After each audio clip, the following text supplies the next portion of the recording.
without much ado. Is Asim Munir paying the bill for that lunch that we had with Donald Trump not so long ago? Has the waiter come with the bill? Yeah, that's a very good question, right? And I think the bill is pretty steep. That's the way I look at it. All the while, everyone thought that Pakistan had got into Trump's good books. He's going to be sold all those rocks which he took and showed to Donald Trump. Pakistan on the rocks, right? Or Munir with the rocks, which call it what you want. And then Donald Trump, very nicely said, "Oh, great! I'll invest into you. I'll put invest into your oil reserves, everything." But Right. here comes the catch.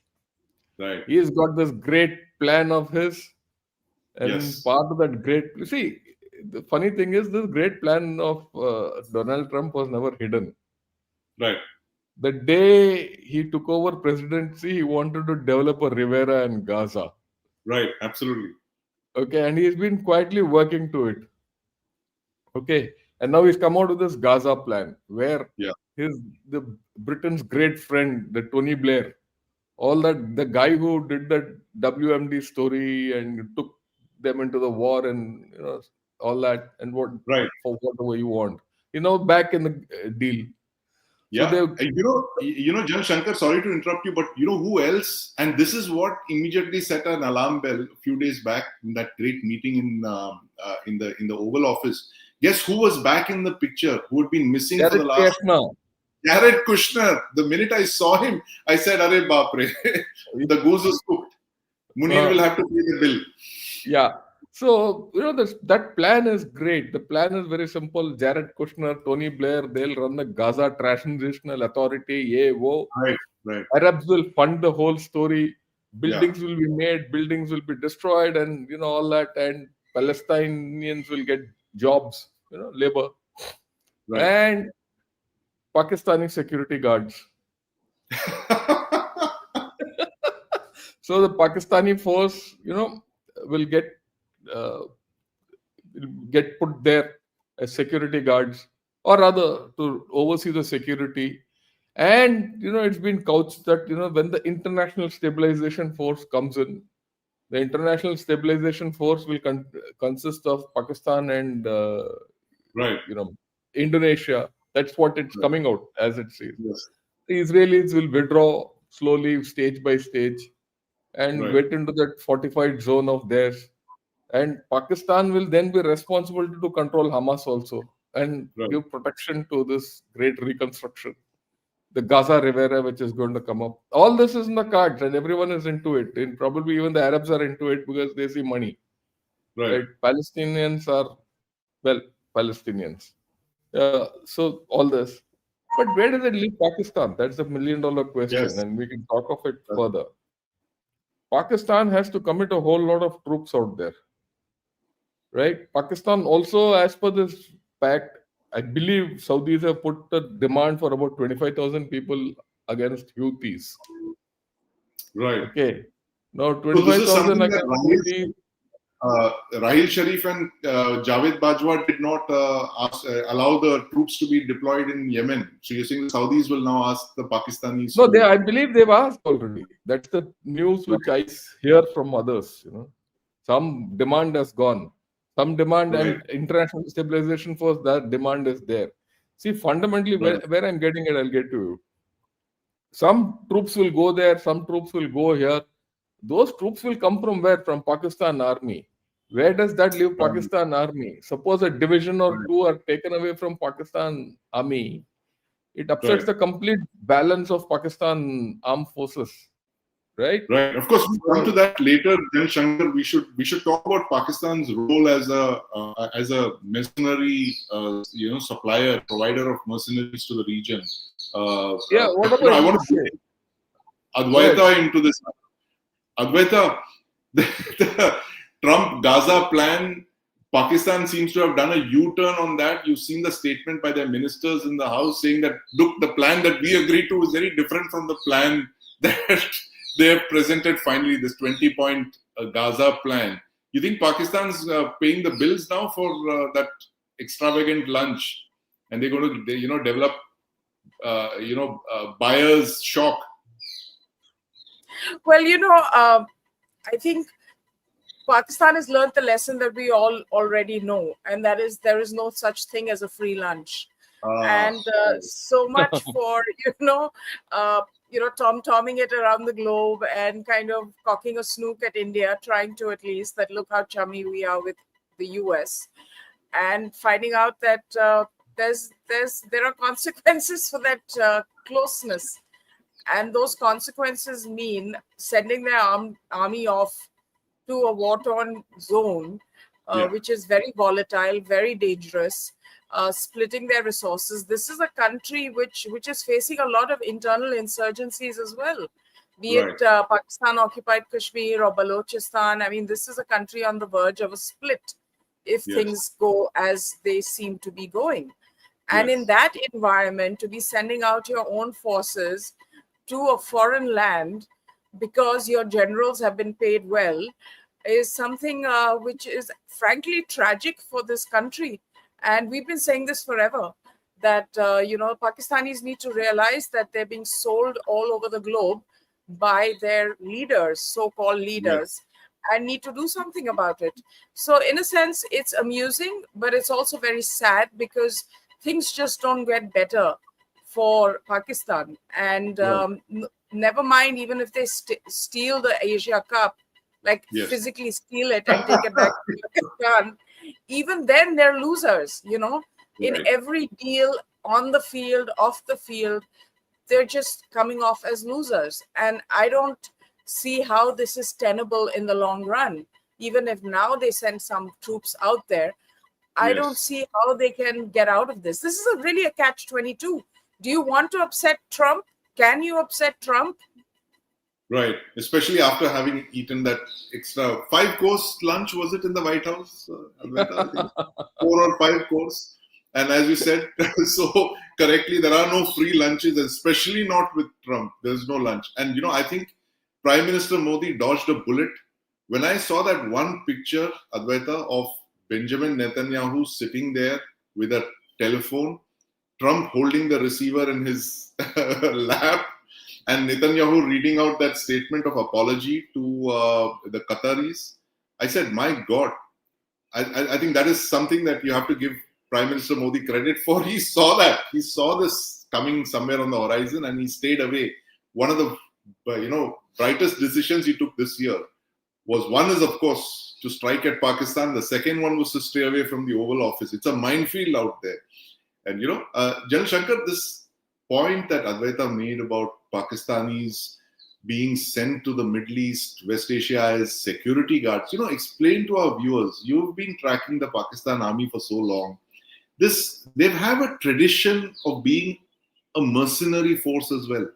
Now, they are talking in support of Palestine and the great stuff that they have done for their Palestinian brothers, forgetting the fact that General Zia-ul-Haq, as a brigadier, supervised the massacre of Palestinians in Jordan. He led that brigade that slaughtered some 10,000 of them, the Black September as it's called.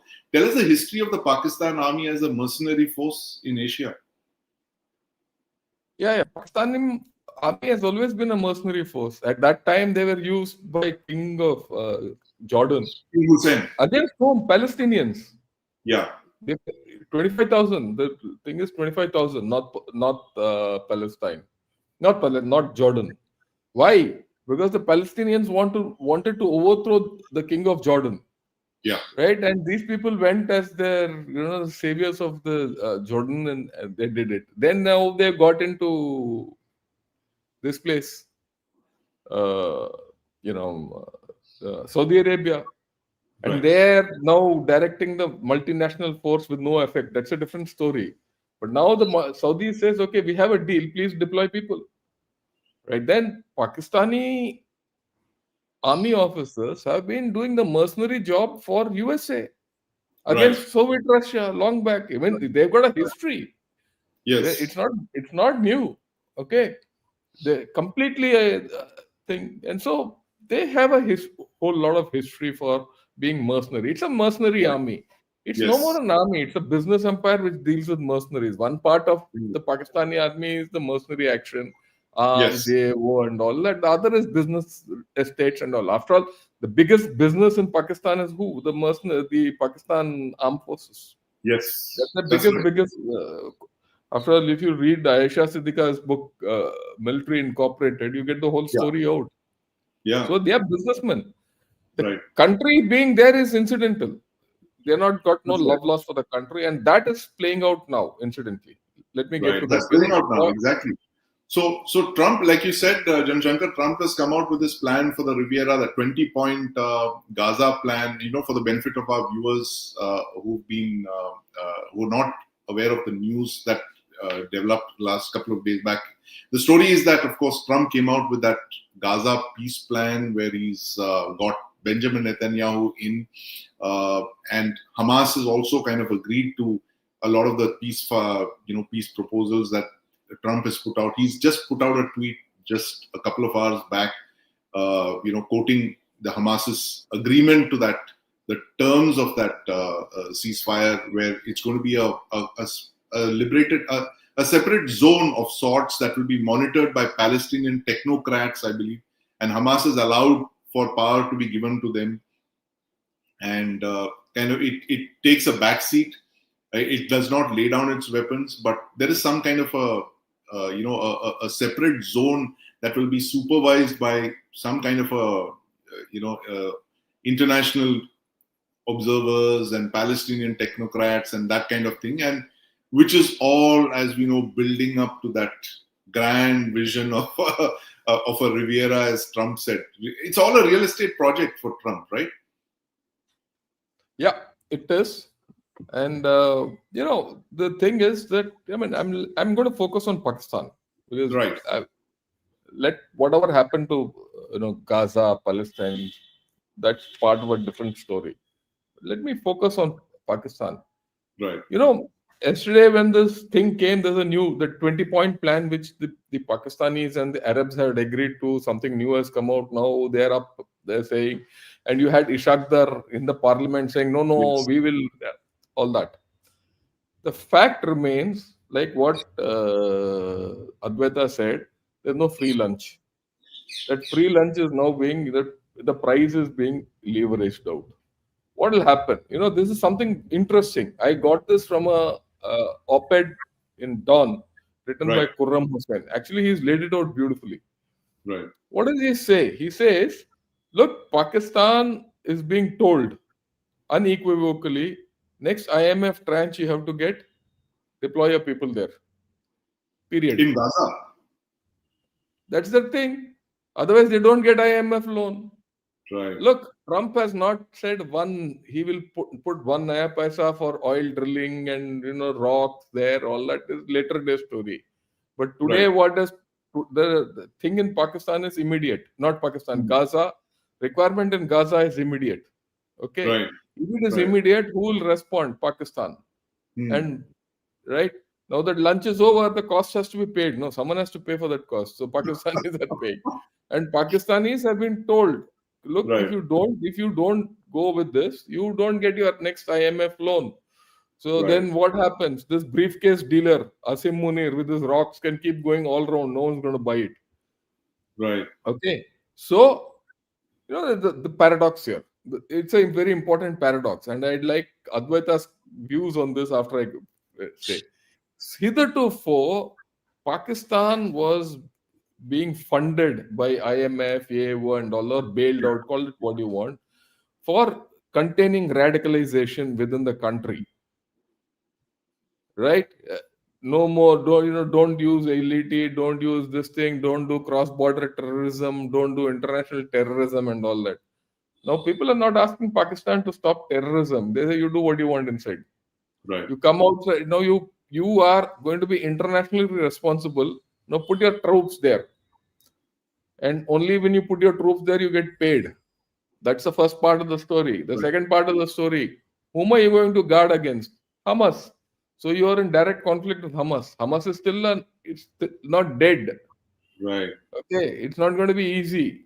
And 50% of those Palestinian people will support Hamas because it's ideological. I mean, it's natural, right? If I were a Palestinian, I would still support Hamas. Let me be open about it. Okay, it's his country. Yeah, I mean, let's face fact. It's his ideology. It's his country, and who has stood up to the Palestinians? Hamas. So why will they let go? Right. So Pakistan has to control Hamas, fight Hamas. So when Pakistan fights Hamas, who is the target for Hamas? Pakistan, because they have to get over Pakistan to get to Israel. So Israel will keep, whistling all the way to its peace. So Haifa will open up. That is the moment something's, Hamas is contained with this international stabilization force, whatever happens there, then the Arabs will start, that IMEC will start. IMEC is whose requirement? IMEC is the requirement of India, UAE, Saudi Arabia, Europe most importantly. Van der Leyen of European Commission says she's given a tweet to Mr. Modi and said, please get that IMEC through earliest. So this whole story is now completely, I mean, if you look at it, this is the light at the end of the tunnel. At the end of the tunnel, you have this Pakistani sitting in Gaza, and Asim Munir can, his post-retirement benefits will be in Gaza. No, but so we were talking about this, Advaita. This, what does Trump have in mind? This clearly something that they were discussed over lunch, and we had that. I had that out-of-box thing where I said that he's possibly getting the Pakistanis to try and recognize Israel, as part of that larger thing that he did 5 years back, which is a big thing. The Abraham Accords, to get Arab countries to recognize Israel, that is a very big thing. That, of course, stalled after the 7th of October 2023. But now it seems that Pakistan is there and they're having to pay the bills. They probably will have to send a security force over there. And as one of our viewers has just posted, Ashok Gazula, what a move, putting one radical Islamist against another radical Islamist, Hamas. Pakistan versus Hamas. So this was, you think it was on Trump's mind all along to get that Pakistani force to go there and guard Gaza, right? It's all about getting a force there. I mean, we would certainly not go there. India would never volunteer for something as stupid as this. But clearly, the Pakistanis have their arms being twisted now. What's on Munir's mind now, Advaita, you think? Well, I mean, Trump, what's on his mind? Who knows? Today it's one thing, tomorrow it could be another, day after it could be a third. So one doesn't know. What we do know for certain is that he's very transactional. He has no great love for Pakistan. Pakistan may have tried to, position it that way, or rather Asim Munir may have tried to sell it to his people that way. Yeah. But the bottom line was there was always an agenda at play. There was a negotiation that was going on, be it rare earths, be it, man power on the ground in Gaza, vis-a-vis monetary help. This is a bankrupt country. It's a country that is sliding into anarchy.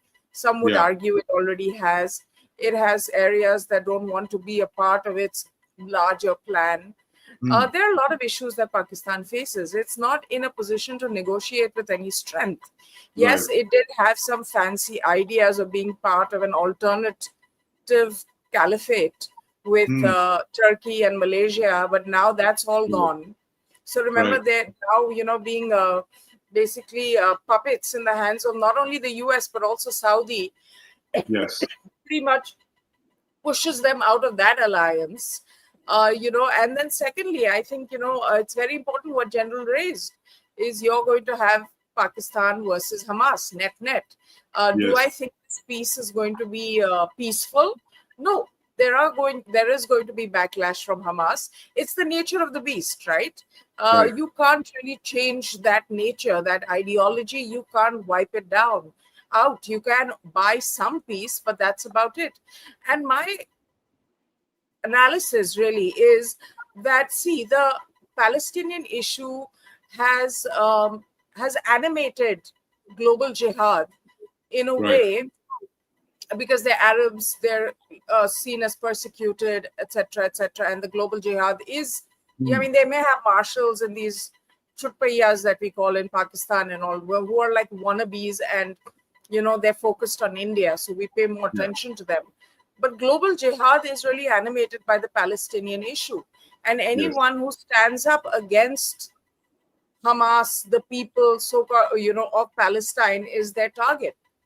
Now, Pakistan, from being a haven of terrorists, it already is now going to be a target as time evolves and as incidents take place of global jihad in a way that it has not been so far. It's been a host of global jihad.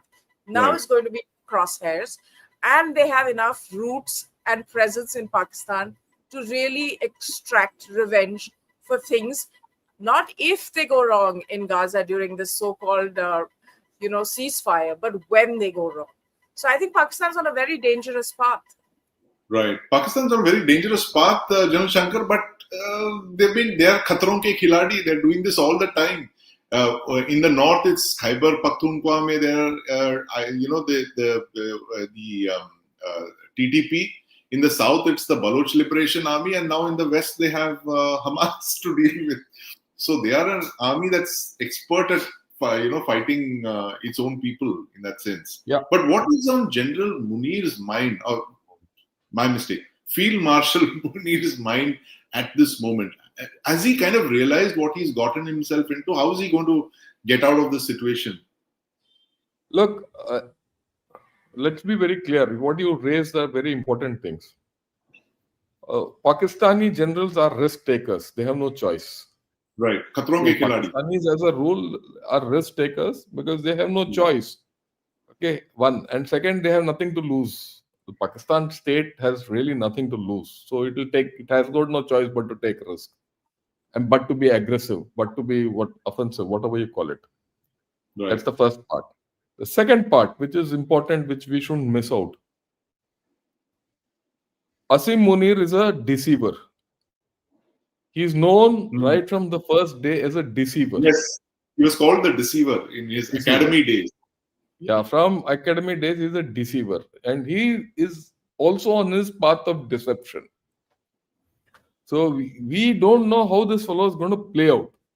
But one thing, I think he's met his match in Trump, because Trump also is known. I mean, apart from the fact that Trump is transactional, I think that's a superficial way of putting things. Trump this time has come with a plan. Right. Okay, and a very clear plan he's got, and he's enforcing it ruthlessly. Right? It could be for his profit and America make again, all that nonsense. But the fact is that he's got a plan.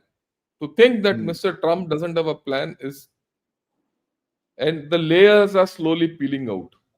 So what he's actually speaking even now, and what he's going to do further, and what he is actually aiming finally, even a lot of people who interacted with Trump say no one knows. Only Trump knows. Probably even Trump doesn't know. Okay, so he's a transactional man with a plan. With a plan. And he has this deceiver met another.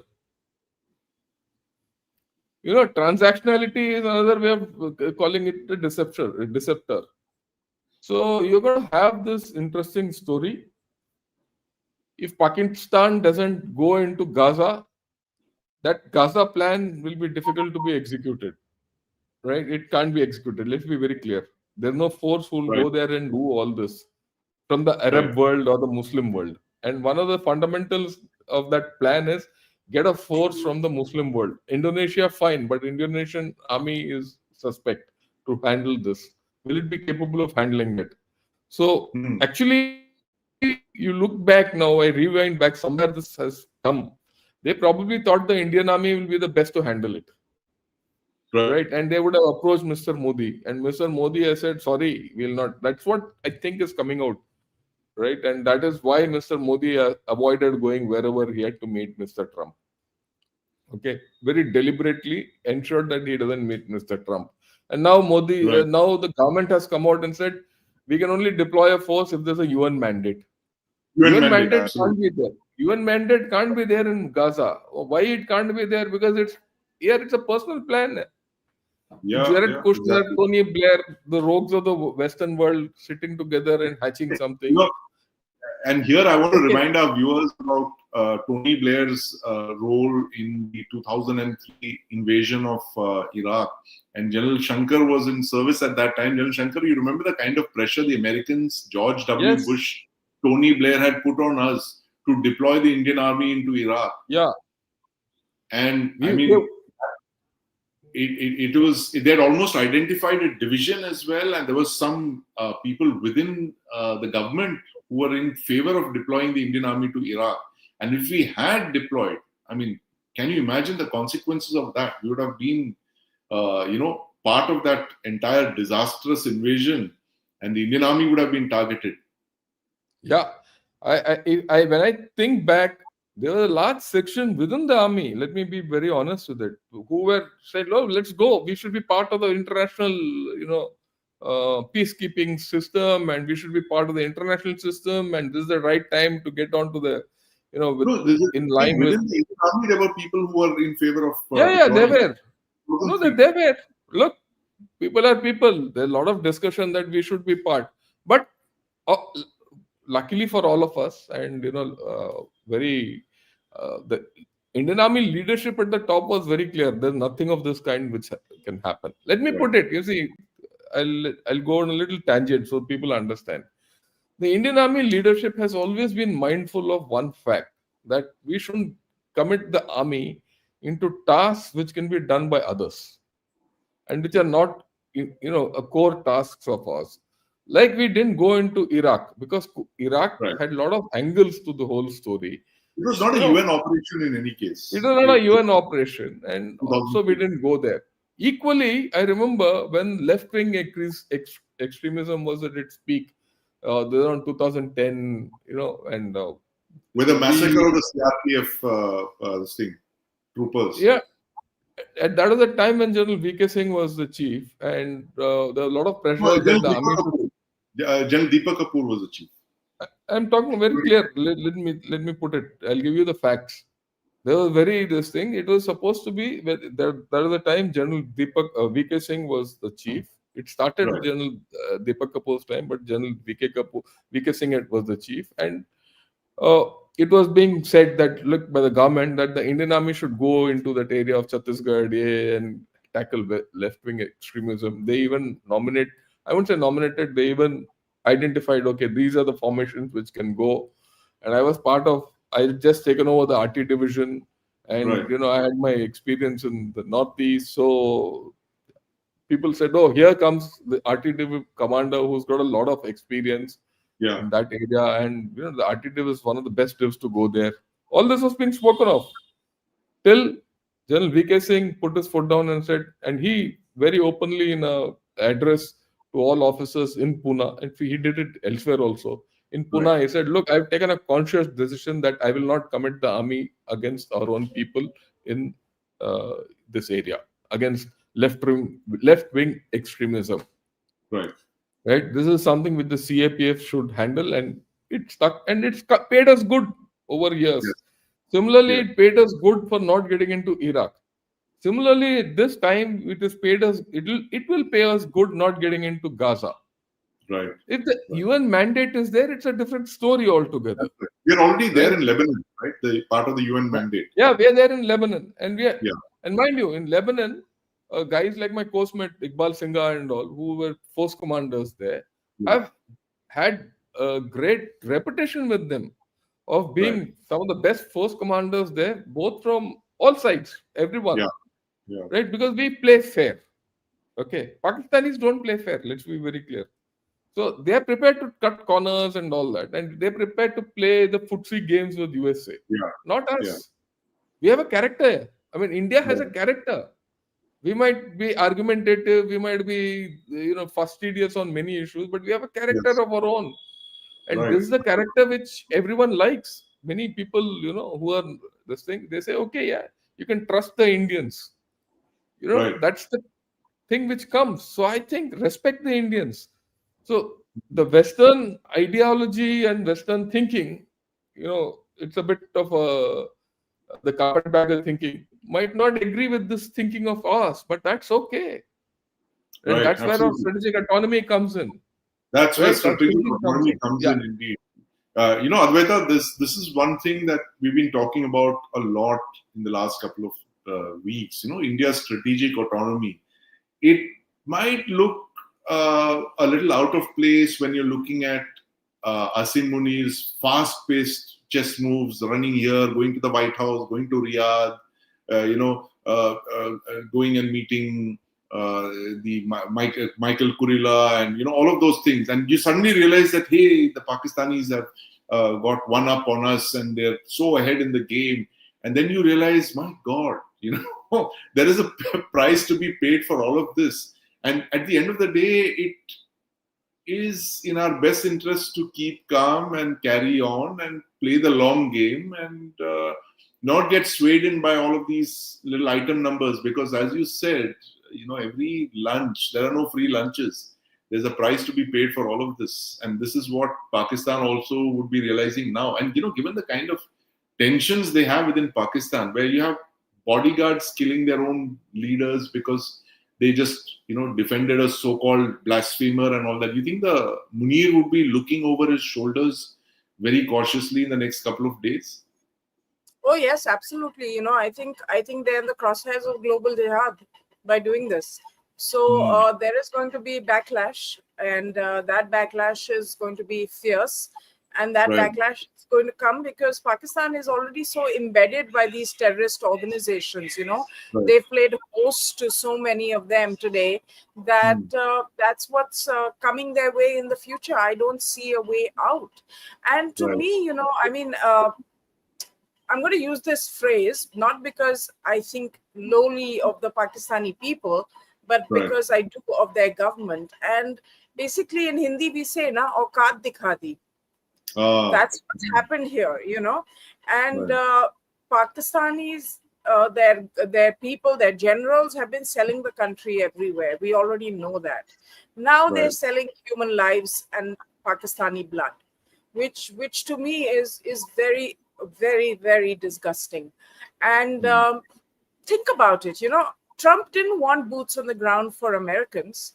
Yes. None of the Arab countries want boots on the ground for their people, considering they speak the same language and have a brotherhood.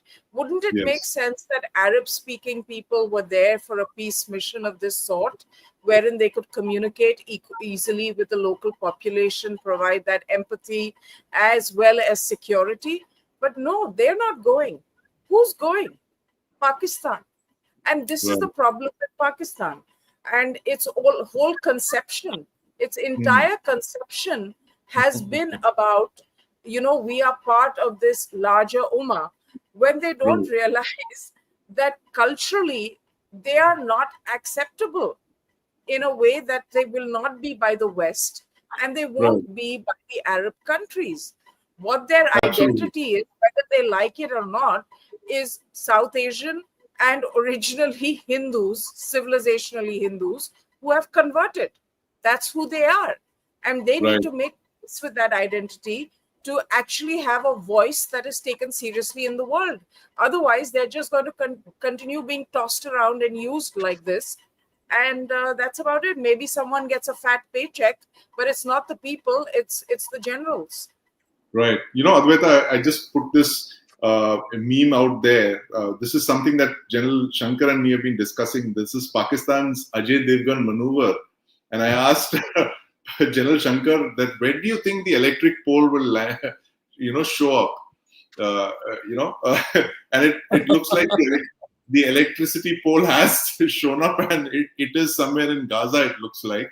So Asim Munir has been carrying out this very delicate balancing act, and I think it's it is not without any consequence, as we are seeing in the days ahead.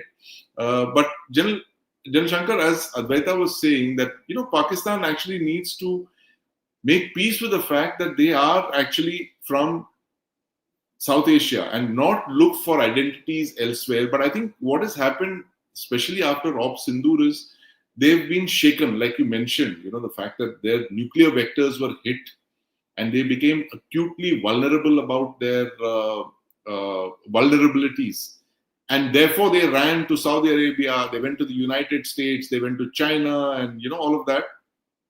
You think it's Pakistan will continue this Khatron ke Khiladi mode, or is as has been seen in the past, whenever they have done these geopolitical maneuvers and tried to secure themselves with these relationships, we've seen the backlash here with terror attacks and all that. We've seen it with Musharraf, we saw it with Asim Munir. Is Munir going to try something stupid in the next couple of months? He can't. Let's be very clear, he can't. Right. The fact is that militarily they are in a tight spot. Right. Whatever they have lost militarily, look, again, it's not a matter of numbers. You heard yesterday our air chief listing out the numbers which Pakistan has been hit by. 10 to 12 fighters, yes, 10 to 12 fighters, radars, communication systems, command and control systems. Then you see that C-130 gone, 2 AWACS gone, all that. Generally, if that kind of a force depletion is there, right? How can you go for the next war? Yeah. How can you go and do something and invite a war onto yourself? And your Rahim Yar Khan, which is your forward base, is still not operational. It's still under repair. Okay. And then there's a lingering doubt whether this Pak nuclear capability is up or not. We don't know what's happened in Kirana Hills. In fact, something happened is beyond doubt. Yes. The fact that Noor Khan base had some American element is also now beyond doubt. Right. What we don't know, but that's all gone. Right? They're not put that back up. Everything is in hotspots. The Chinese have gone cold. See, the Chinese are not very happy with whatever is happening. They have gone cold. I mean, they're not a squeak from China. And in this victory parade and all that, where was Shahbaz Sharif? He was some corner in one, so he was not there in any frame only. So, and will China come to Pakistan aid now? Because China is now trying to sweeten up to India. They see an opportunity. Market to idhar hai bhai, udhar nahi hai. ठीक है ना? वो तो he wants your market to open. He's allowed. See, look, yesterday someone showed this to me. Aratai AI, Zoho, is now being, in China, opened up in China. Why? Why is he allowing this to come? He knows this is an upstart. It's a startup. He'll just start. No one will pick it up in China. But the flip, he'll say, okay, I'm allowed Aratai here or Zoho in China. Let TikTok come in. Let other apps come into this thing. So his deal is something different. Right. Please understand, he is bleeding. China is bleeding. Today morning, I heard there's a YouTube channel called Digging into China by a Chinese. It's not a very popular channel. But that man brings spot on what's the problem in China. You know what he says? Compared to last year to this year, there's a 10% decrease. 10% decrease in transportation in China, whether it is by train or cars or whatever. Overall transportation in China has decreased by 10%. That's hell of a lot. 10%? That's huge. Year to year. In some cases it's 10%, in some cases it's 5%. He said rail, road, he's put in, right? And this he quotes from Chinese figures. He's a Chinese, I think, wherever he is. Now, those facts are astounding. So, if that is the case, China is very badly off internally.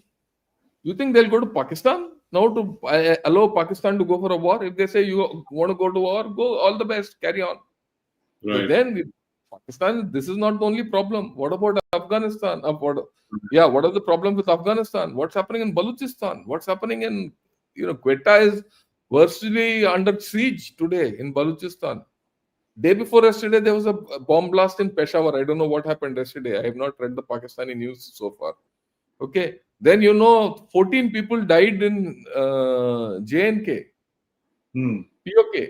Just 3 days back. That's insane. There are problems with GB.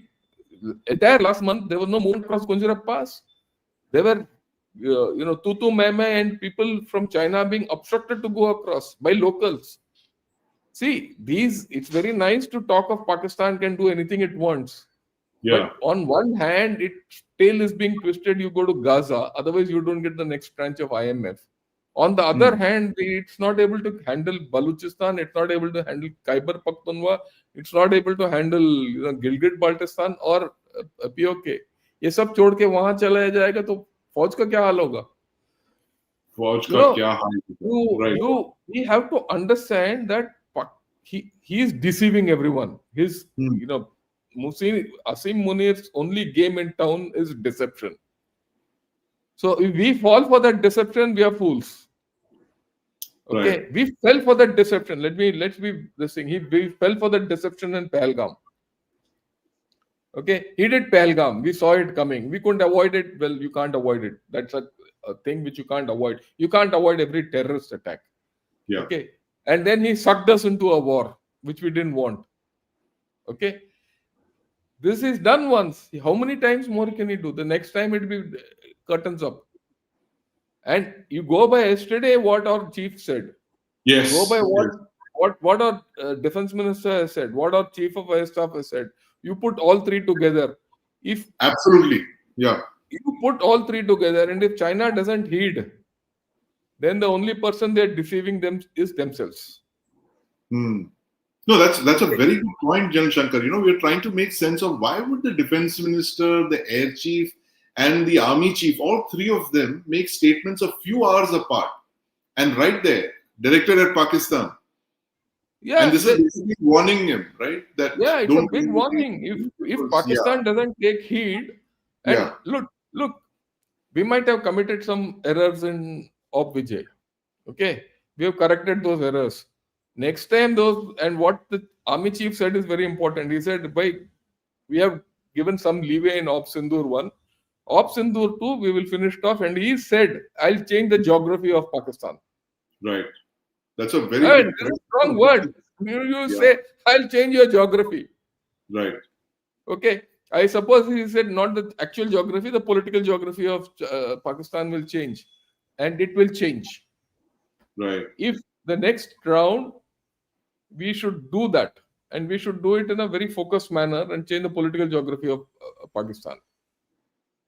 That's right. Yeah, Advaita, firstly, thanks for putting that in perspective, Jan Shankar. It is very important to understand, make sense of all of these statements. And Advaita, it's very clear now that it's actually the Indian political leadership signaling to the Pakistani politico-military, that hybrid government that they have there, that don't try anything smart. We're going to change your geography. The words that the army chief used, it may not be just the political geography. It could well be the physical geography as well, as is done in the past. They might lose territory is what he's hinting at. You think that Munir will take this lying down, or do you think he's going to try something stupid? General Shankar has mentioned the fact that there's tremendous pressure on him. He cannot act. His air bases are still down. His air defense radars are still not being replaced. Those holes are still there. You think Munir is going to try anything stupid, or just go with the flow? I think Munir will probably run to Trump and say India and its officials are using threatening language against Pakistan. Can you prevail on them to not take any action? I think that's what he's going to do. And that's the only thing he can frankly do at this point, because where is he going to put his people? I mean, they're pulled in all directions. He's surrounded on three sides by countries that don't trust him, that don't like him. Iran, Afghanistan, as well as India. So on one side, he's giving up space for America to have presence there. So he's upset China and to take on Iran. And on the other side, we have our generals and our chiefs saying things like, we'll change your geography. And I think it's not an empty threat. I think it's a matter of time before that happens. Mostly also because internally people are so restive. This Right. whole construct, I won't even call it a nation, but this construct of Pakistan is based on delusions that have formed from their core identity issues. And as a result, it's a very fractured kind of country. And you see what's happening in POK. I mean, it's a matter of time. I think we should take it back. We've waited too long. There will be an opportunity. The way I read the situation and the shifting sort of priorities of global nations and the pressure tactics that they're using, I think there is an opportunity to do it, and I think we should. And leave Pakistan to its rest of its territories, whatever they may be, whatever they may continue to be, highly unlikely, and watch the disintegration of this country, because really, I mean, it's brought no glory to itself.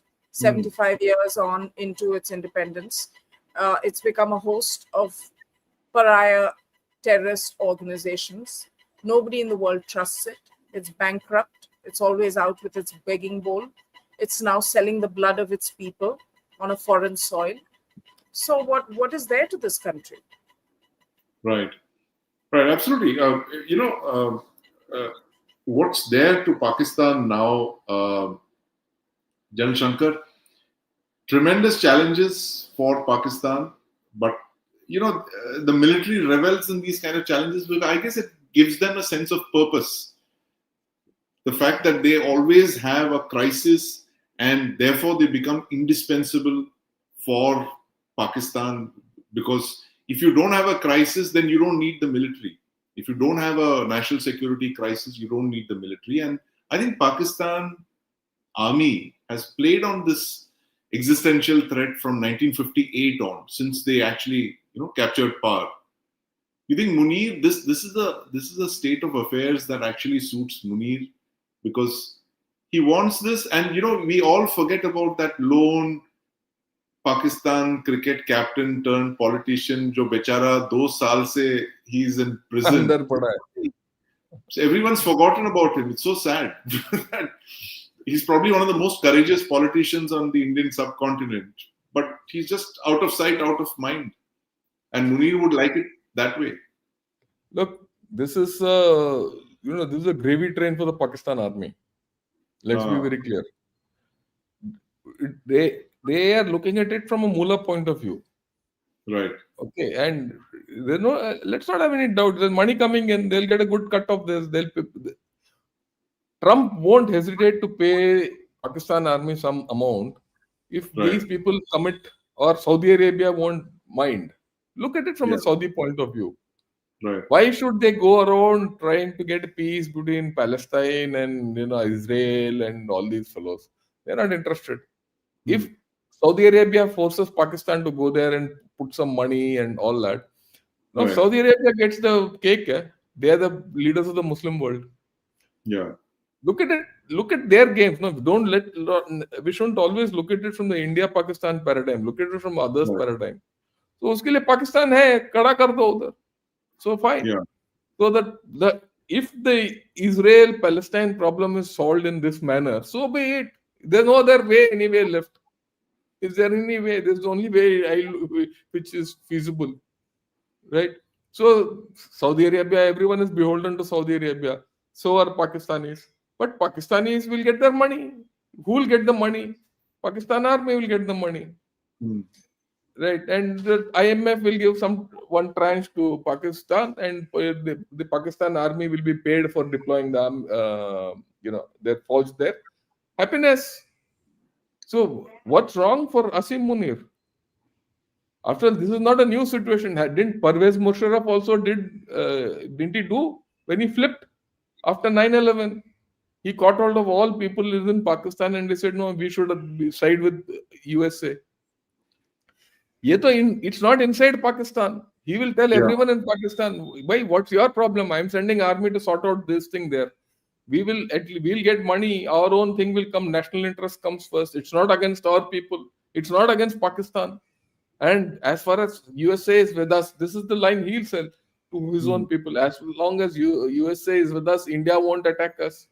And then China is also with us. And Saudi Arabia is also with us. The story which will come out is, look, all the big powers and the rich powers are with us. We have still got USA on our side, and India is against USA, or India has been thrown out, made a pariah. All the story will sell.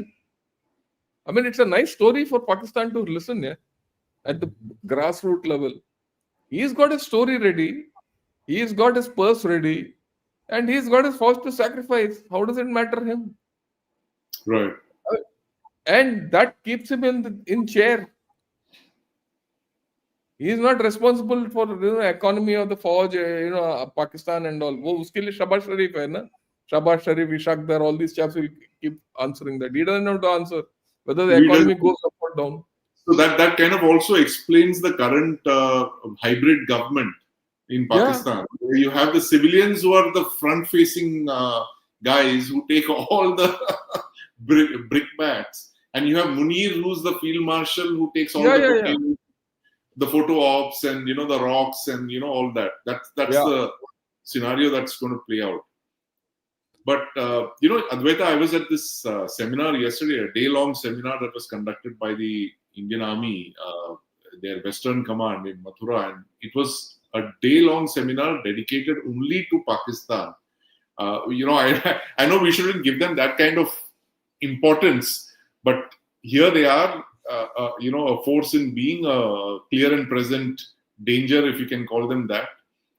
With all their contradictions, this house on fire thing, insurgency, bankruptcy, they're still planning, they're still playing the game.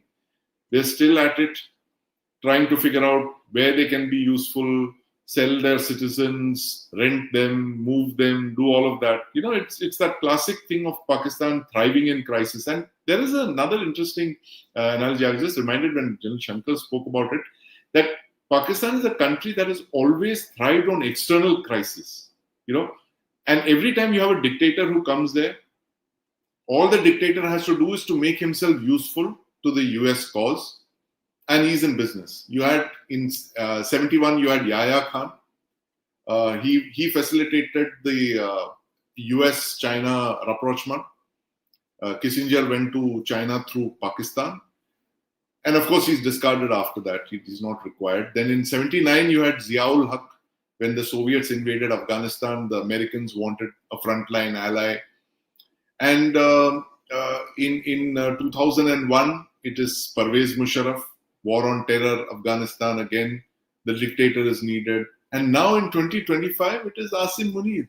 So it's incredible how, history never repeats in Pakistan. It always rhymes. And there will always be an external crisis, and there will be a useful dictator. Oh, yes, absolutely. In fact, I think the party is still on, at least in terms of public posturing. So you are going to see Munir being feted by the Western world, maybe banquets here and speaking somewhere else, and, all of that splash because he's sending his men out there to fight the wars of the West, I guess, to some extent. So he will be feted. That we can expect for the next couple of months. But what is going to happen below the surface is the fact that Pakistani security guards or soldiers, they're going to be like security guards, let's be real, in Gaza are going to be viewed as American proxies. And you're not going to be able to divorce them from that identity. And that causes very serious, very long-term issues for Pakistan and Pakistanis. Because the moment you're viewed as an American proxy, you're not Qatar. You don't have the big bucks. Right. Be able to be chatting with the Americans, giving them their largest base in the Middle East, and yet kind of be relevant in the Muslim world and with the characters, Hamas, etc., and all the other people they chat with. Pakistan is not going to be able to play it like Qatar. What they're going to be is actually going to be out on the ground as American proxies, doing things that can get very messy at times. And Right. that is a very dangerous. I think Pakistan is heading into very dangerous territory for its own survival. And it may not happen in the next year or 2 years, but it's coming. But it's coming. And they're getting into those crosshairs very, very, very clearly. And because Asim wants to make a quick buck. And he's probably making a quick buck. I mean, there are all kinds of stories that his wife and daughter have already moved abroad. They've already taken citizenship of, I think, US or something. You know, all those kind of things. So he's got an exit plan for himself, and he'll have a very comfortable exit plan as well. He will live out probably till his old age and have a lot of money, and things are fine for him. If you're Asim Munir, this is good time, because you're going to have an exit plan. You have all the money in the world. You're going to be feted by the Goras, you know, till they need you. So you're going to be their champion on the ground, and, you know, really going out there and enforcing peace and doing it for the brotherhood. And all of that's going to work really well for him. But the country itself, I think, is getting into very dangerous times. Yeah. 1 minute, Sandeep, I'll have to quit now. I have another engagement. You both of you continue with the question, right? Okay. Right. Of course. Right, sir. Thank you very much. Thanks. Thank you, General. We'll speak next week. Yeah. Chat soon. See you, Jan Shankar. So, Advaita, Bye. See you. Thanks. Thank you. Pakistan on very dangerous ground, and speaking of ground, I was just reminded of this iconic photograph. I think this is going to haunt Pakistan for a very long time. What are these rocks?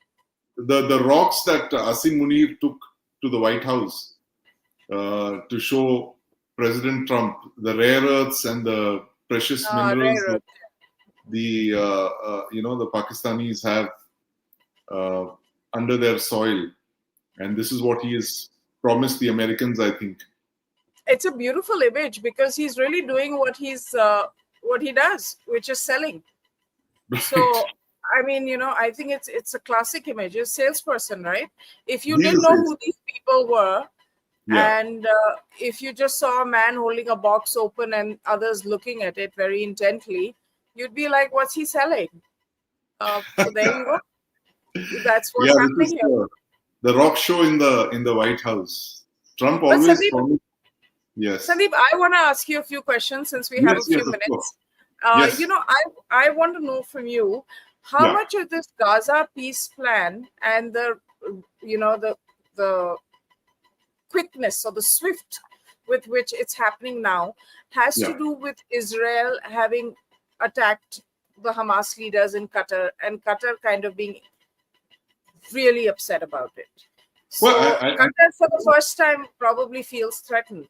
It is. See, I think Trump was furious by what they did to Qatar, right? And I think the Qataris freaked out because, you know, the impact of that attack, it might have appeared as militarily, I think it's one of the most brilliant attacks that the Israelis have carried out. And if you see the manner of that, because they didn't get any Hamas leaders.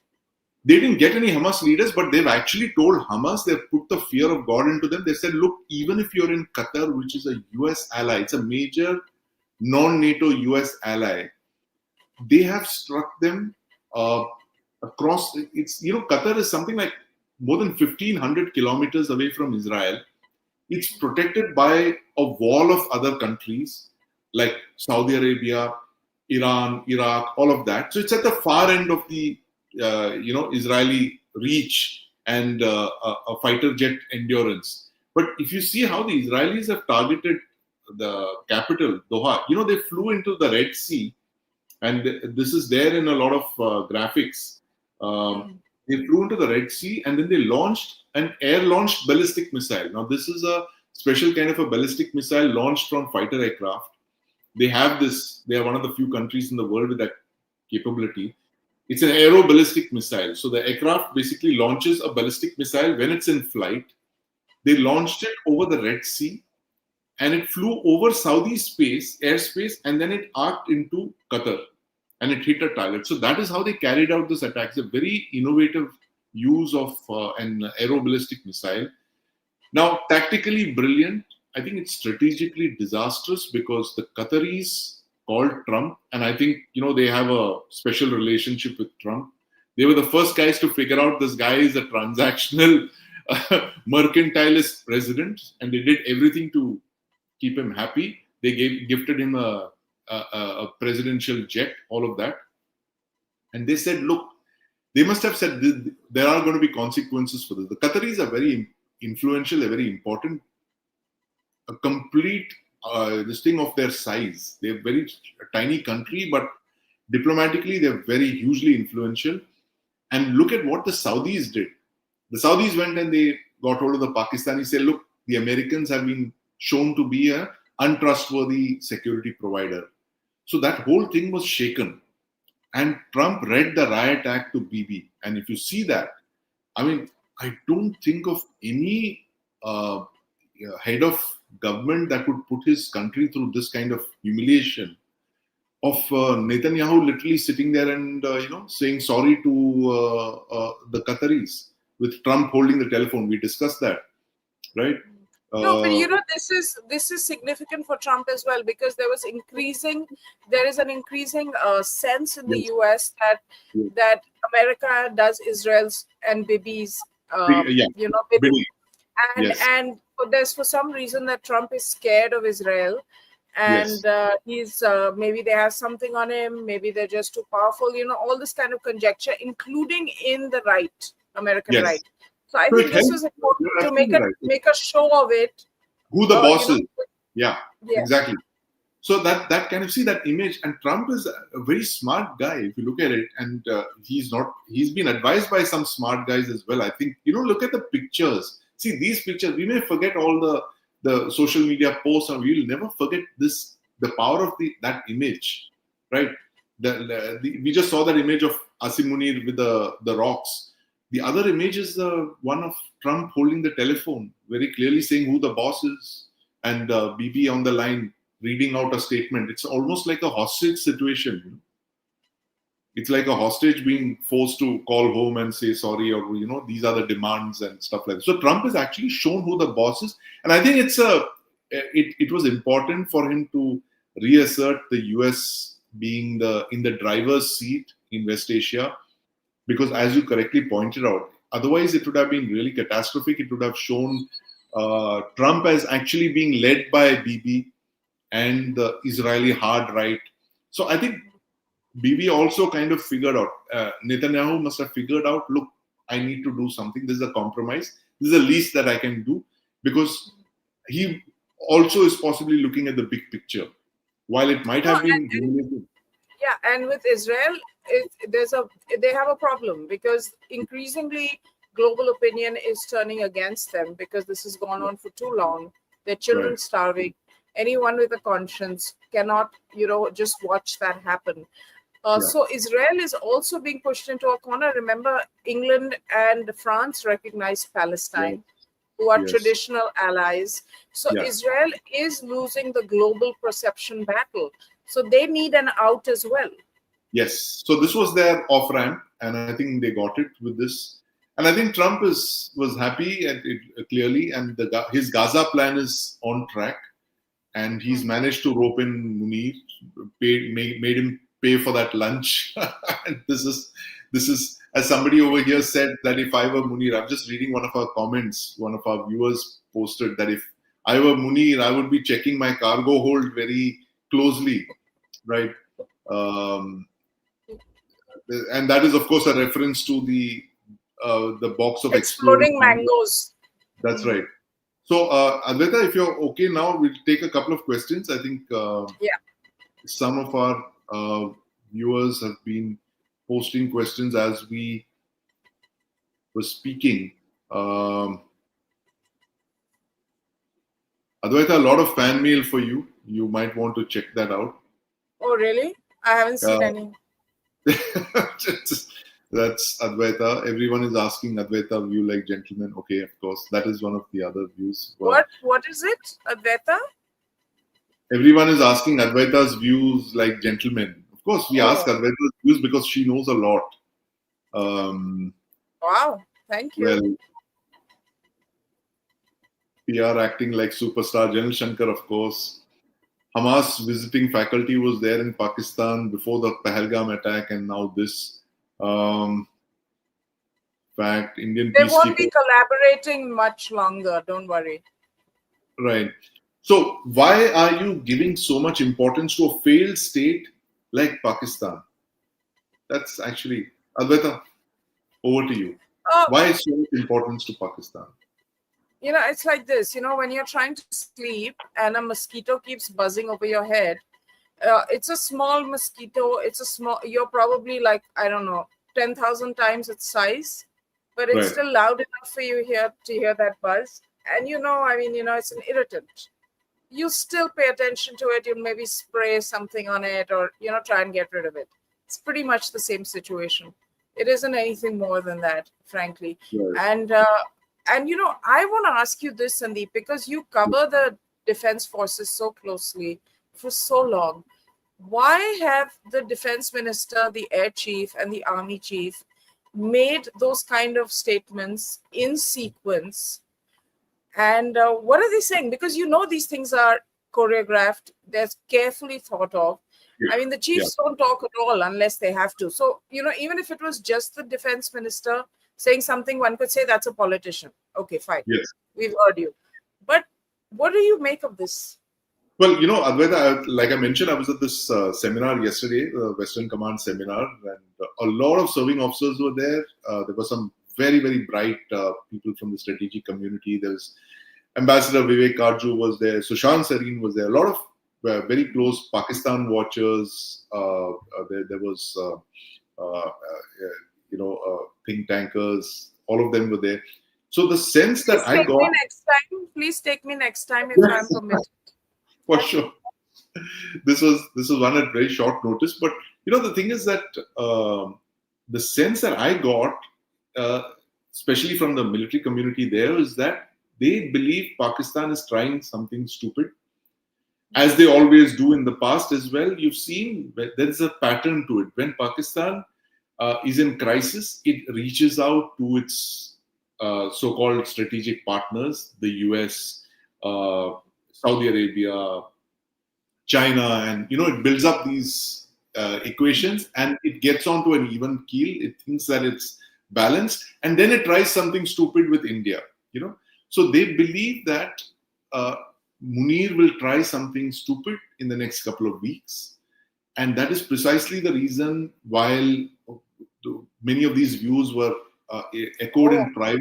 What you saw is the public posturing from India, signaling, politico-military signaling of a very high order to Pakistan from not just the two of the three serving chiefs, but also from the defense minister, warning Pakistan not to try anything stupid because there would be consequences for this. You saw that. Look at the time and the place of it. You had the defense minister in Gujarat, opposite where the Pakistanis are mobilizing near the run of Kutch, which is something that they started in 65 as well, if you remember. And he's warning them there. Then you had the army chief also along the border, along the boundary, warning them about a change in their geography. And of course, the air chief talking about the damage that was inflicted on Pakistan. So this is actually politico-military signaling to Pakistan that don't try anything stupid. You will pay a heavier price this time around than you did the last time. That's how I see it. Okay, one more question. Do you think because Pakistan's in a bind, okay, maybe Munir is not seeing it, but people around him are seeing it, that, we're going to be taking on the global jihadi network by doing this, by being perceived as proxies of Americans in Gaza. Yes. Do you think they might trigger a conflict with India to find a way out and to say that we cannot spare forces in Gaza because we're in this conflict on home ground? Right. Good question, Advaita. But the thing is that can they sustain that conflict? They cannot last more than a couple of hours in this. And, they're not repaired. As General Shankar mentioned, they've not been able to repair their bases. And something that we miss is the fact that for them, warplanes, their fighter aircraft are very important. They're very precious. Human life doesn't matter much to the Pakistanis. If they lost a couple of pilots, technicians, ground staff, they're okay with it. But when they lose aircraft, that's a very big blow to their prestige. Because for them, they're almost irreplaceable, right? They're running a very lean kind of military. A lot of it is, paid for in hard, currency. So they have to keep their aircraft flying all the time. They have more pilots than they have machines, precisely for this reason. So when that is the reason why the Air Force chief repeatedly emphasized that you guys lost 12 aircraft. We've destroyed your airfields and your radar sites, indicating that all is not well with you. So I think this is a warning from the Indian military leadership that if you try anything stupid, this is what's going to happen, and they will do something stupid. They are smarting from what happened in Munir, because in Op Sindoor in May, they might have spun the narrative that it was a great David versus Goliath battle, and we brought down a couple of Indian planes, which they did in the opening hours, and this has been admitted to by the Indian military as well. Do we have a number? We don't have a number, but the Chief of Defence Staff did admit to the fact that yes, there were some losses, but we have inflicted far more damage on Pakistan, and that is the numbers that the Air Force Chief has given out. And we didn't lose any pilots, right, Sandeep? We didn't lose any pilots. All the pilots that went to the mission came back. That statement came out in the initial hours itself. From the Air Force Chief and from multiple other spokespersons. So this is, it's a very grave situation, because you have Pakistan that's still smarting from the blows that were inflicted on it on the 10th of May and looking for revenge. And we have to be really prepared, Advaita. And, we can't look at it only as a linear kind of thing that, it is across the line of control or across the international border. The Pakistanis might try something from some other front. They might possibly come in from Bangladesh or from Nepal or something, but they will do something. Because for them, as Christine Fair, she's brought out in her books, very interesting books on fighting to the end and, books like that, where she says for Pakistan, the Pakistan army, which rules Pakistan, defeat is not a problem, right? Because they have constructed the idea of defeat very differently in their minds. For them, defeat is when they stop fighting. It's not when they are, forced to surrender in 71 or when they're forced to withdraw in 99 or, stalemate. That's how the army stays relevant. That's how the army stays relevant. They have to keep fighting. They have to keep demanding larger share of resources from the state, impoverish the state, just suck out all the resources. They gave themselves a 20% budget hike this year after Sindoor. I mean, that's astounding for a country that's bankrupt, which is living from hand to handout to mouth. They managed to pull this off. And like we were discussing today with General Shankar, the fact is that they're just continuing to perpetuate this crisis so that they emphasize their relevance, their continued existence. And, I think we should take a few more questions if there are. Please discuss POJK. Situation has gone out of control in Pakistan-occupied Kashmir. Pakistan-occupied Jammu and Kashmir, POJK. Yes, it has. It's very serious. You look at the unfiltered videos that are coming out of POJK. It's very grave. People are up in arms, and they've been attacking and destroying government property. And that's only a matter of time before it spills out of control. But, despite all of this, it's astonishing how the house is on fire, Advaita. It's like I liken Pakistan to a bungalow, several rooms. Several of the rooms are on fire, right? But the military is still holding the hall and maybe the kitchen. The hall being Pakistan's Punjab province. And they're okay with the fire in all the other rooms. Oh, dekh lenge. The heartland should not burn. Punjab should be safe. that's our route to stability. So they're okay Yeah, with they have the a bunch of fire extinguishers and they go douse it out for about a little bit and then run back in the hall and stay safe in Punjab. And that's really what they're doing. right. There's a story about the Indian peacekeeping force in Golan Heights, Lebanon. I feel neither Hezbollah nor Israel was happy with Indian peacekeeping force because India don't abandon their principle. Yes, of course, there's a statement.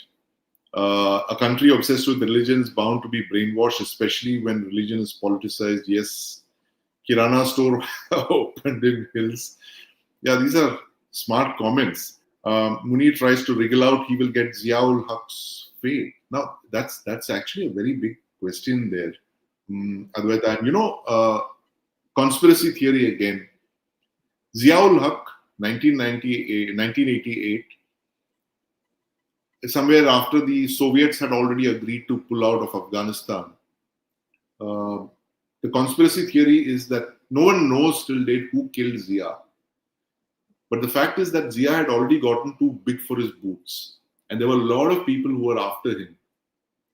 And the fact is that by 88, Zia had already outlived his utility, especially to the Americans. Right? He was not needed. And he was becoming more radical also. He was becoming more radical. He was becoming a problem. So they just, as they do in a lot of intelligence operations, they shut down the operation. And in this case, it seems to have been a rather large and spectacular shutting down of the operation where Zia and his top brass and the American ambassador to... I was just going to say that. That's the only thing that makes me reconsider that could it have been a CIA operation. A CIA operation would not target one of their own, an American. At least that's the sense that one gets. Right. Especially somebody in government. And if it was an ambassador, it's quite likely in Pakistan during the Cold War at that time, it's quite likely that he may have had an intelligence background of sorts himself. Right. That's exactly the point that Srinivas Kambapati's Ashok Gazula has raised. Who do you think blew up Zia-ul-Haq and the American ambassador? We're just talking about that. We really don't know, Ashok. It's definitely someone who had an axe to grind or several axes to grind against Zia-ul-Haq. And, there is that satire that, who was it who wrote? Muhammad Hanif wrote. Exploding mangoes. Right? Yeah. Where he basically points there are about half a dozen people who wanted to get Zia out of the way, including his own military generals. Let's not forget how ambitious Pakistan's generals are, and everyone they execute their leaders. This is what they do. I mean, but look at Pakistan. Benazir killed, Bhutto hanged, Zia-ul-Haq blown up, I've not understood this Imran Khan in jail for years. Violent, so, political rivalry in Pakistan and in Bangladesh, it is of a nature that we are not used to seeing in India. In India, you have an electoral defeat, you have the Prime Minister becoming leader of the opposition or going home graciously, and he has, they have a very good equation with their former political rivals. But I think in Pakistan especially, they don't rest till their rivals are killed. Whether it is they need to stop worshipping Aurangzeb, and maybe they'll. It's a mental makeup, right? If you celebrate a character like Aurangzeb, who's murdered his brothers, and exactly. Yeah.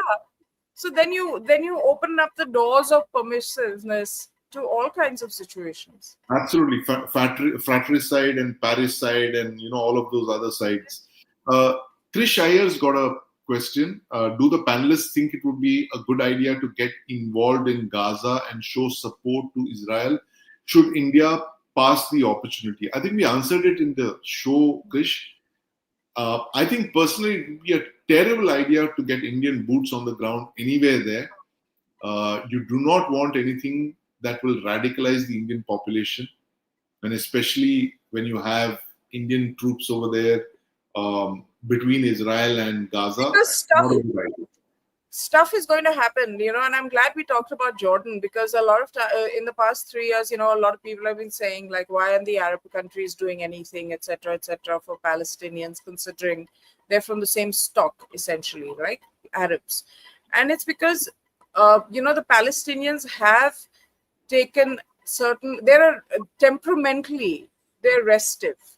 And that's what happened in Jordan as well. When Jordan opened its doors to Palestinian refugees, there was an attempt to overthrow the government. So right. there are these issues within the Arab world is also not a monolith, right? They have their own dynamics. So there is a certain perception about Palestinians which makes these other Arab countries very kind of restrained in terms of how much they want to engage. Yes. Especially because a lot of them are ruled by, families or emperors or whatever you want to call it. Yeah, absolutely. Despots, no, and there's someone here, Photog, saying India's obsession with Pakistan is an abysmal level, such a big country, their thought process can't go beyond South Asia. That's not true. We just heard that. Yeah, the mosquito analogy. Yeah. It's just... Advaita ji displays the blissful knowledge inherent in dharmic civilization. Advaita ji, thank you for being with us. That's the reason that we have you on the show. Who else has been forgotten? Imran Khan Goldsmith. That's failure of India's policy that we aren't able to force Pakistan to change behavior. The sheer gumption of bankrupt country like Pakistan nursing global ambitions. Well, it's a challenge, definitely, Aditya. I know it's a comment that you've made, but I want to take that up. The fact is that you have to understand the reasons for Pakistan's creation.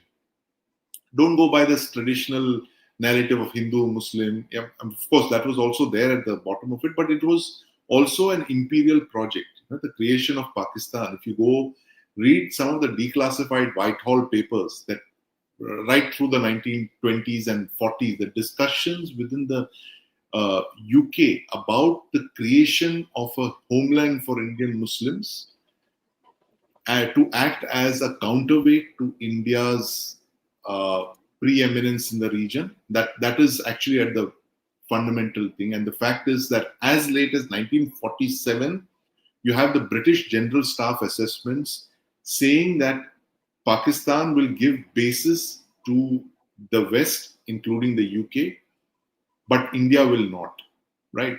So right from 47, they have seen Pakistan as something like a UK British aircraft carrier, a permanent aircraft carrier parked in the Indian subcontinent. And that is where its utility really lies, almost and essentially. Also, it has some key geostrategic points in its geography. Yes, which exactly. Is valuable to other make it extremely valuable. Yeah, it is what I regard is the creation of Pakistan was the last act of the Great Game, which began in the 19th century, and that continues in varying shapes and sizes. No, Pakistan is still playing the Great Game. The Pakistan is playing a small subset of the Great Game. It thinks it's playing the Great Game, but it is being played by the larger players. And the West is going to make sure Munir still thinks he's playing the Great Game. That's going to happen for the next year or so. So get ready for it. Get ready for it. Warning pieces in NYT and Washington Post about Munir and Pakistan's Gaza initiative. All of that is going to come. I'm asking a genuine question. Why is the world leaning towards Pakistan after Sindhu? That's a question. Silver Flash is asking. You want to take that? Is the world leaning towards Pakistan after? No. It's because they're useful, right? They serve a purpose and they're ready to do the bidding of the highest bidder. It's as simple as that. Do you see India sending its troops to Gaza? No. There are a lot of things that we won't do. We can't do. We won't do it. So that doesn't make us that pliable. And this is really post-colonialism, right? The remnants, like Sandeep said, like the imperial project. The West, even today, 75 years on, is used to dealing with a certain kind of South Asian. Right. Let me put it that way. Certain kind of South Asian, which we don't want to become that certain kind of. We don't want to be that, because we spent 200 years doing that. We don't want to be that, and we fought for our freedom, and we have our own identity, and we have our own agenda and our own priorities. Yes. We're not going to be that person. We're not going to be that South Asian that you want. Finally, one last question, Advaita. Do you think Divyesh Lagiseti asks, do you think Pakistan recognizes Israel's be the first one to sign the Abraham Accords? Now, this is a question that we've asked in the past as well. What is going to be the price of that lunch that Munir had? Is it going to be Pakistan signing on the Abraham Accords, which is basically the recognition of Israel by the Muslim world, the Arab world, and of course the Muslim world, which Pakistan is part of?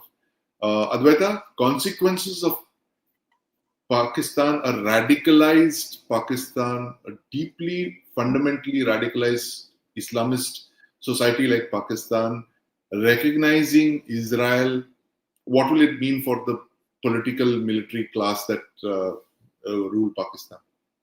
No, it's not going to happen right now. In fact, that would be one of the things that Pakistan would say. If you want us on the ground, we're going to set a lot of people back home, our radical mullahs who are there. We're going to upset all of them because shit happens, right? Pardon my French, but it's a war zone. And so we need to take this step by step. So we're not going to do it right now. That's probably the language they're using with the Americans on this particular issue right now. And see, Pakistan's not a leader. They're not going to be the first ones to sign. If Saudi Arabia signs it, then Pakistan will then say, oh, the leader of the Islamic world and the Holy Land, they've signed. So now we can also. So they're not leaders. They're followers. So even if there wasn't this whole Gaza plan, they would not be the first to sign in any case. Right. Absolutely. They won't be the first one to sign on it because signing on the Abraham Accords in a society like Pakistan is akin to placing a crate of exploding mangoes in your aircraft. That's what I think would happen to any of the leaders who signed in on the plan, given how volatile Pakistan is currently. And we actually underestimate how, communally triggered the whole country is. Sectarian and, look at the cricket players. The kind of thing. Even the cricket players. They've become there is hedging and there's sledging and all of that. I mean, and abusing and fooling around. But they are actually very, very communal and very sort of, it's horrible. Yes, absolutely.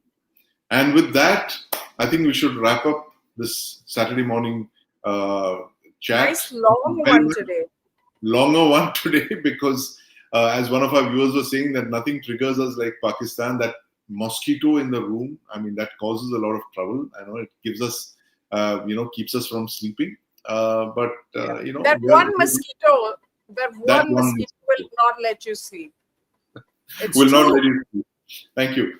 Fabulous analogy there, Advaita, as with other things, and that the fact that in geopolitics there's no free lunches, and we're just seeing Pakistan having to pay the price for that very lavish 5-course meal that Asim Munir had at the White House. But that's a story we'll be tracking in several installments every Saturday morning. Thank you for joining us. I hope this was as enlightening and as illuminating for you as it was for me. Thank you very much. Yeah, the lunch is over. The acid reflux is coming.